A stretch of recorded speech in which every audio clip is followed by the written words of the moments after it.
Congressman Thaddeus McCotter of Michigan, a Republican with us. Tell me how you think this played with Republican members. Well, Charlie, I think we felt like guests at a Thanksgiving dinner where the family was fighting. As you know, we're a distinct minority in the House. We're a distinct minority in the Senate.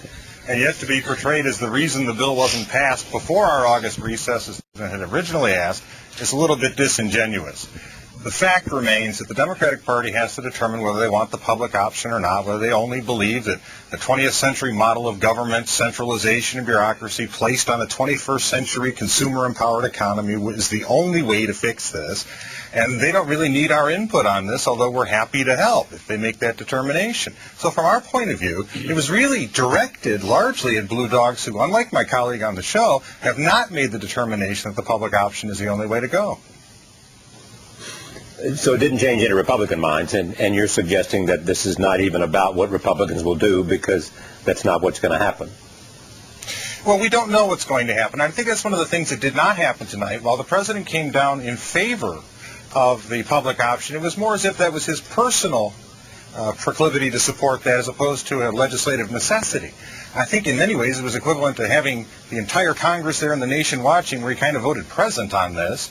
And so the Democratic Party is going to still continue their debate as to whether they go in this direction or not. Republicans are going to continue to wait and say, well, if you make your mind up that you don't think the public option is essential, come talk to us. And I think that's pretty much where we are. On the fiscal issue and the deficit neutrality, will that sell? Do you have to buy into that? Well, I think a lot of people were very concerned that supported the President's plan when he said he wouldn't sign a bill unless it was deficit neutral, because in effect that would kill the bill. The way they designed this strains credulity. There's two things in the speech when we talked about does this control the debate, what is the fiscal impact. First, he didn't answer the trillion-dollar question about the public option. Secondly, he talks about $600 billion in cuts in Medicare that can be done without helping seniors. Well, we should have done that the minute we walked in the door. And the other part of it that I find interesting, especially from a district obviously coming from outside Detroit, where we have a lot of employer-provided plans, is the President said there's nothing in the bill that forces employers to put people into a public option. Well, my concern, and many Americans' concern, is there's also nothing in the current bill that prevents an employer from dropping you into the public option for the very reasons the President laid out. It's very costly to employers to provide them. The biggest, most powerful entity on the face of the human planet is the United States federal government. And what we're talking about doing is expanding its role and powers. So when Anthony talks about not getting Republican support or our schizophrenia first, for the President to get up, the entire healthcare system is at the breaking point.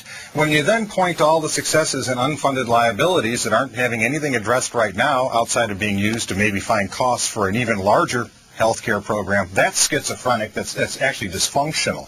Our concern has always been if you start from the premise that you're going to have a larger government control of the marketplace, of people's decisions, we're not going to support that. If you want to break up and have more competition from the market within the system, empower patients and consumers, we're there for you. But again, you're going to have to settle that debate internally.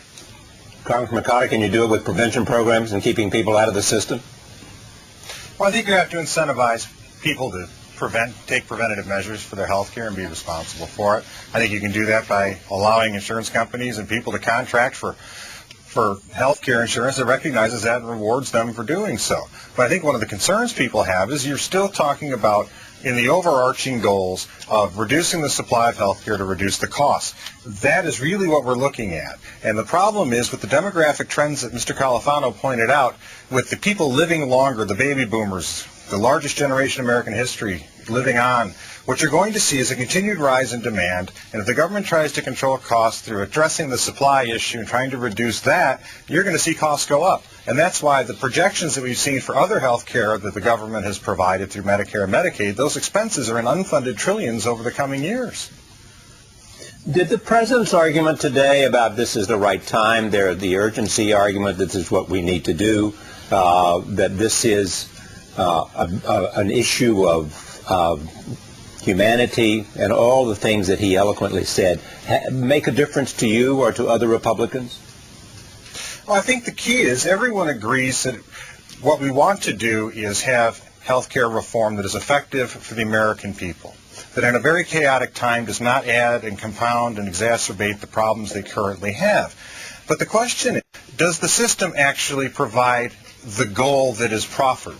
Or does it actually make things worse? The road to hell is paved with good intentions. My argument is what we have to do is get this right. If we rush to a judgment for artificial deadlines, be it now or had it been before the August recess when the bill was first demanded, you increase the risk that the dictum will come true. No matter how bad a problem is, Congress can always make it worse. We want to avoid that.